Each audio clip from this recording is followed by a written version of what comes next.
Le parc national d'Iguassou s'étend sur 2 pays, le Brésil et l'Argentine. En fait, il s'agit de 2 parcs différents qui sont séparés par le fleuve Rio Iguaçu et composés d'une immense forêt tropicale. Nous allons remonter le fleuve dans un puissant bateau à moteur. Un grand sac en toile nous a été fourni pour protéger nos effets personnels.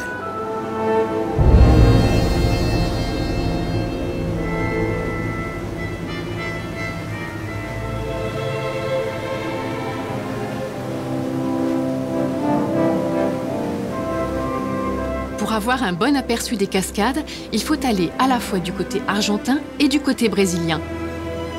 Côté argentin, les balcons d'observation sont au cœur des cascades. Côté brésilien, la vue est globale et panoramique. Le canot file vers les chutes à vive allure et tout à coup s'arrête. Le grondement des cascades nous entoure, ainsi qu'un nuage de brume chaude. Cet arrêt permet aux passagers qui le souhaitent de s'envelopper dans leur kawaii avant l'immersion dans les chutes. Au loin, la vapeur qui se dégage de ces torrents assourdissants empêche d'en apercevoir les profondeurs.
Il y a longtemps, le fleuve Iguaçu était habité par un serpent géant appelé Boy.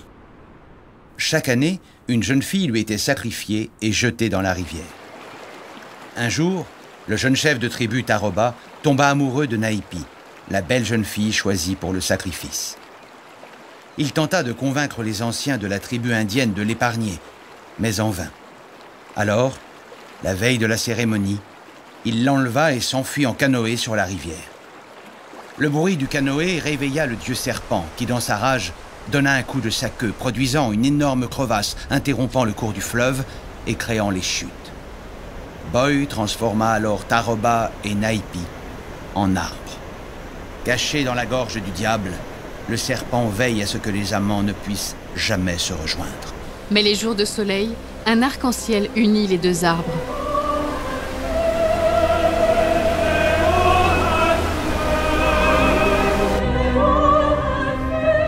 Nous quittons la terre rouge des Indiens Guaranis, mais nous n'allons pas bien loin. 20 minutes de taxi et 2 postes frontières plus loin, et nous voici à Foz de Iguaçu pour découvrir les chutes côté brésilien. Réveil le lendemain à 6 h du matin pour entamer ce 2e rendez-vous avec les cascades. Le parc est organisé avec de nombreux accès selon que l'on choisit dans ce théâtre en plein air, la promenade dans la forêt amazonienne, la remontée du fleuve en kayak, ou tout simplement l'accès à des balcons pour jouir de l'opéra, côté brésilien cette fois. Impossible de venir à Iguaçu sans croiser au moins un coati. Les coatis ressemblent aux ratons laveurs, avec un museau allongé et souple qui leur sert à fouiller le sol à la recherche d'insectes et de petits animaux. Ou bien alors à attraper les paquets de chips des visiteurs. Avant de voir les chutes, on les entend. Des passerelles qui nous semblent bien frêles, ancrées dans le rocher, s'avancent au-dessus de la rivière. Par moments, on a l'impression de survoler l'eau qui gronde sous nos pieds. Ces passerelles de bois et de métal, toutes fines, arrimées dans le roc, traversent les 1200 mètres de large de la rivière. Le bruit nous entoure, ainsi qu'un nuage de brume chaude qui monte de l'eau. Autour de nous, la nature dégouline. Les embruns du bouillon remontent jusqu'à nous par vagues et nous pressons le pas sur les passerelles car les projections d'eau chaude embuent nos verres de lunettes, nous empêchant de voir. Ça remue tant qu'on ne voit pas le fond. L'eau tombe dans une sorte de chaudron et forme un énorme nuage d'eau qui remonte bien au-dessus des chutes et crée un écran entre nous et les cascades. Après une grande courbe, la vitesse de l'eau s'accélère sous nos pas. Quelques arbres s'arc-boutent dans le sol pour résister à l'entraînement. Le grondement devient furie. Au-dessous de nous, 90 mètres de vide, d'eau grondante, tourbillonnante, frémissante, nous entourent de toutes parts.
On peut chercher tous les qualificatifs, les quantitatifs, les superlatifs, les photos, les vidéos. Rien ne traduira ce que l'on voit et ce que l'on entend.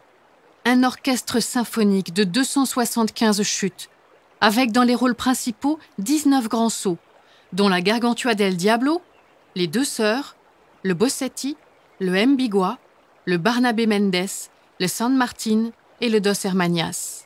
Un opéra naturel et sauvage qui résiste encore à la Disneymania chaque jour toujours plus envahissante.